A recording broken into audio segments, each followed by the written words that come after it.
આગળ આપણે આ પ્રકરણમાં ખૂબ જ રસપ્રદ જે એક ટોપિક છે જે છે વાતાવરણીય વક્રીભવન. આ વાતાવરણીય વક્રીભવનની જે ઘટના છે એટલે કે વાતાવરણમાં પ્રકાશનું વક્રીભવન કઈ રીતે થાય છે એના વિશે અહીંયા આપણે માહિતી મેળવવાની છે.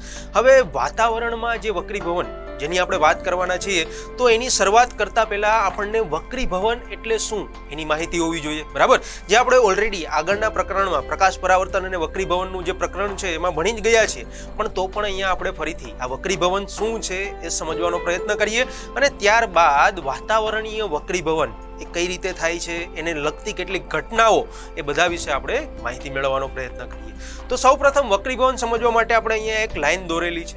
આ લાઈન એટલે કે તમે બોર્ડર તરીકે લઈ શકો છો, જેની ઉપર એક માધ્યમ રહેલું છે જેને આપણે માધ્યમ 1 કહીએ છીએ અને એની નીચે બીજું માધ્યમ છે જેને આપણે માધ્યમ 2 તરીકે ઓળખીએ છીએ અને આ સપાટીને લંબ આપણે આ રીતે લંબ છે એને દોરેલો છે. હવે જ્યારે પ્રકાશનું કિરણ છે માધ્યમ 2 માંથી માધ્યમ 1 માં પ્રવેશ છે ત્યારે એ પ્રકાશનું કિરણ છે થોડું વાંકું વળેલું આપણને જોવા મળે છે અને આ જે પ્રકાશના કિરણની વળવાની ઘટના છે એને જ આપણે વક્રીભવનની ઘટના તરીકે ઓળખતા હતા, બરાબર ને? તો હવે આપણે વાતાવરણીય વક્રીભવન શું છે એ સમજવાનો પ્રયત્ન કરીએ. તો અહીંયા તમે એક આકૃતિ, એક ચિત્ર જોઈ શકો છો જેમાં સામાન્ય રીતે આપણે આગ લગાવેલી હોય, અગ્નિની જ્વાળાઓ નીકળતી હોય તો એ ચિત્ર અહીંયા દર્શાવેલું છે ને એની ઉપર ખાસ કરીને એ અગ્નિની જ્વાળાઓની ઉપર તમે જોઈ શકો છો કે કેટલીક ટમટમતી જે સૂક્ષ્મ કણો છે, જે પ્રકાશિત કણો છે એ આપણને જોવા મળે છે. તો આ ઘટના પણ એક વાતાવરણીય વક્રીભવનની જ ઘટના છે. હવે ખરેખર અહીંયા શું થાય છે? આ ઘટના ખરેખર તમે ક્યારેક કેમ્પ ફાયર કોઈ હોલિડેમાં અથવા તો વેકેશનમાં ગયા હો ત્યારે કેમ્પ ફાયરમાં પણ જોયેલી હશે, અથવા તો બહુ સામાન્ય ઘટના જે છે હોલિકા દહનમાં તમે ગયેલા હો તો ત્યારે જ્યારે હોલિકાનું દહન થાય છે ત્યારે પણ આ પ્રકારની ઘટના છે એ આપણે જોઈ શકતા હોઈએ છીએ, બરાબર? તો આ જે અગ્નિની જ્વાળાઓની ઉપર જે આ ટમટમાટ કરતી જે સૂક્ષ્મ નાની વસ્તુઓ છે શું છે અને શા માટે પ્રકાશિત હોય છે એ પણ વાતાવરણીય વક્રીભવન જે આપણે સમજવાનો પ્રયત્ન કરીએ છીએ એના રિલેટેડ જ એક ઘટના છે.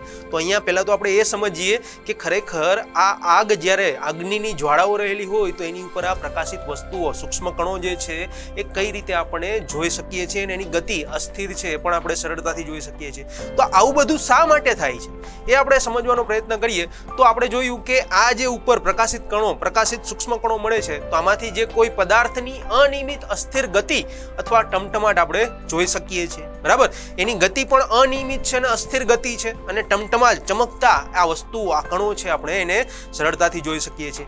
હવે અગ્નિની શા માટે આવું થાય છે? કારણ કે જે અગ્નિ આપણે પ્રગટાવેલી છે તો અગ્નિની તરત જ ઉપર એટલે કે અગ્નિથી થોડી ઉપરની ઊંચાઈ ઉપર જે હવા રહેલી હશે તો આ હવા જે છે એ કહી શકાય કે અગ્નિને કારણે ગરમ હશે અને એનાથી થોડી વધારે ઊંચાઈ તરફ આપણે જઈએ તો ત્યાં તો વાતાવરણની હવા આવી ગઈ હશે, એટલે કે અગ્નિની જે નજીકની હવા છે ગરમ હશે અને એનાથી ઉપરની જે હવા છે એ હવા આપણને ઠંડી જોવા મળશે.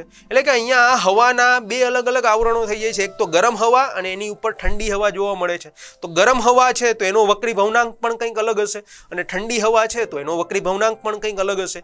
તો એક અલગ વક્રીભવનાંક ધરાવતા માધ્યમમાં એક માધ્યમમાંથી બીજા માધ્યમમાં પ્રકાશનું કિરણ જાય તો આપણે આગળ જોઈ ગયા તો એનું વક્રીભવન છે થતું આપણને જોવા મળે છે. એટલે કે અહીંયા ગરમ હવા જે અગ્નિની નજીક રહેલી છે એ હવા પોતાની ઉપરની જે ઠંડી હવા છે એ ઠંડી હવા કરતા પાતળી હશે.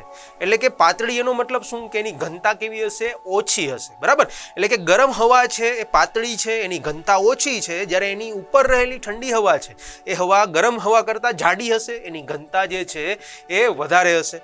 હવે ગરમ હવા આપણે કીધું કે ગરમ હવાની ઉપરની ઠંડી હવા કરતા પાતળી હશે તો તેનો વક્રીભવનાંક જે છે એ ઠંડી હવા કરતા થોડો ઓછો હશે. ઘનતા ઓછી છે તો એનો વક્રીભવનાંક પણ ઓછો હશે અને ઉપર ઠંડી હવા છે એની ઘનતા વધારે છે તો એનો વક્રીભવનાંક પણ આપણે વધારે જોવા મળશે, બરાબર? હવે ઓછા વક્રીભવનાંક ધરાવતા માધ્યમમાંથી વધારે વક્રીભવનાંક ધરાવતા માધ્યમમાં જ્યારે પ્રકાશનું કિરણ પ્રવેશે છે ત્યારે એ લંબ તરફ આગળ વધશે કે લંબથી દૂર જશે આ વસ્તુ પણ આપણે ભણી ગયા છીએ.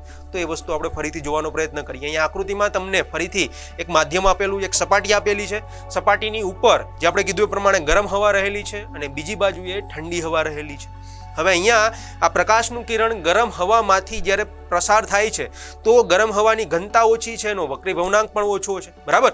તો ગરમ હવામાંથી જ્યારે પ્રકાશનું કિરણ પસાર થાય છે અને ત્યાંથી એ ઠંડી હવામાં પ્રવેશે છે તો ઠંડી હવા એનો વક્રી ભવનાંક પણ વધારે છે, એની ઘનતા પણ વધારે છે.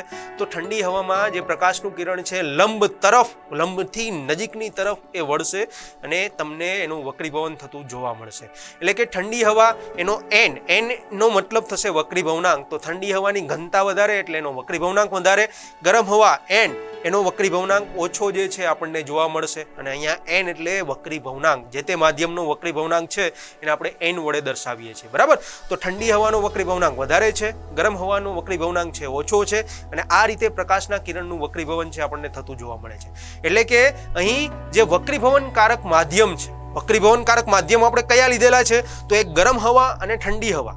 તો આ જે વક્રીભવનકારક જે માધ્યમ છે એટલે કે જે હવા છે એ હવાની જે ભૌતિક પરિસ્થિતિ છે એ ભૌતિક પરિસ્થિતિ પણ સ્થિર ન હોવાથી વસ્તુનું જે દેખીતું સ્થાન છે ગરમ હવામાંથી જોવાને કારણે સતત બદલાયા કરે છે. એટલે કે ગરમ હવા નીકળતી હોય ને એમાંથી તમે કોઈ વસ્તુને જોવાનો પ્રયત્ન કરો તો હવાની ભૌતિક પરિસ્થિતિ પણ સ્થિર નથી. એ ગરમ હવા છે તો એનું તાપમાન જેમ જેમ ઉપરની તરફ જશે એમ તાપમાનમાં ફેરફાર થશે, તો એની સ્થિતિ પણ સ્થિર નથી. એની સ્થિતિ સ્થિર નથી એટલે એમાંથી આપણે કોઈ વસ્તુને જોવાનો પ્રયત્ન કરશું તો ગરમ હવામાંથી જે વસ્તુ આપણે જોઈશું તો એ વસ્તુનું સ્થાન પણ આ ગરમ હવાની ભૌતિક પરિસ્થિતિ સ્થિર ના હોવાને કારણે આપણે વસ્તુનું સ્થાન પણ સતત બદલાતું હોય એવું જોવા મળે છે. અને એટલા માટે જ જે આપણે કીધું કે જ્યારે કોઈ અગ્નિની જ્વાળા હોય એની ઉપર આપણે અસ્થિર ગતિ કરતી પ્રકાશિત નાની નાની સૂક્ષ્મ કણો જેવી રચના જોવા મળે છે.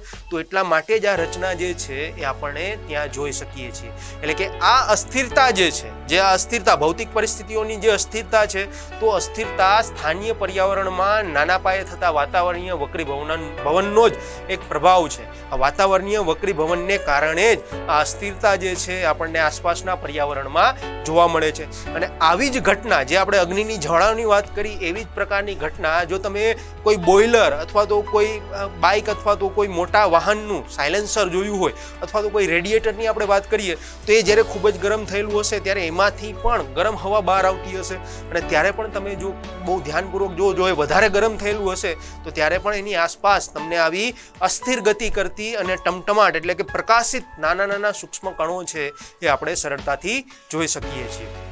તો અહીંયા આ વાતાવરણીય વક્રીભવન શું છે એ આપણે આ ઉદાહરણ દ્વારા તો સમજવાનો પ્રયત્ન કર્યો, પણ હવે સાથે સાથે આપણી આસપાસના પર્યાવરણમાં આપણા કુદરતમાં આ ઘટના વાતાવરણીય વક્રીભવનની ઘટના છે એના લીધે ઘણા બધા કહી શકાય કે ઘણા બધા એવા રસપ્રદ જે ઘટનાઓ છે ઘટનાઓ આપણને જોવા મળે છે. તો આ દરેકે દરેક ઘટના જે આ વાતાવરણીય વક્રીભવનનો જે એક પ્રતાપ છે તો આ દરેકે દરેક ઘટના વિશે આપણે માહિતી મેળવીશું. જેમાંની પહેલી ઘટના આપણે જોવાના છીએ એ છે તારાઓનું ટમટમવું. એટલે કે રાત્રે આકાશમાં આપણે જોઈએ તો જે તારાઓ જે છે એ આપણને પ્રકાશિત દેખાય છે તો એ શા માટે દેખાય છે, એમાં કઈ રીતે આ વાતાવરણીય વક્રીભવનની ઘટના છે એ આભારી છે એના વિશે આપણે આગળ માહિતી મેળવીશું.